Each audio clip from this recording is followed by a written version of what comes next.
Orísun ẹni TV tini níjà tini tàkísà níta ìtàn.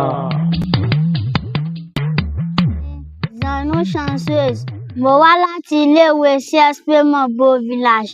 Mo fẹ́ kí Eríkì Ìdílé Àrò, ọmọ àró ẹ̀kú ọ̀jà, ọmọ ojú oko là ń fún gbin ẹ̀wà, ìsàlẹ̀ oko là ń fún gbin òtíní, pẹ̀tẹ̀kú inú oko là ń fún gbin yangan, lùkúlùkú jẹ̀wjẹ̀w, arúgbó sara má bí, ọmọ dára bí èyí ẹ̀, ọmọ ṣóṣó, olóko láfá àpò, awé ìgbóná, omi ọ̀run kò jóni, ọmọ ọ̀gàn lèpè, olówó kò bó lè gbé, ọmọ ìṣàṣà kò báhùn ṣayé, ọmọ abínú wọlẹ̀ lífọ́díọ̀, ọmọ olóko lígbáláǹgbàbù.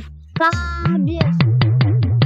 Orísun ẹni TV tini níjà tini tàkísà níta ìtàn.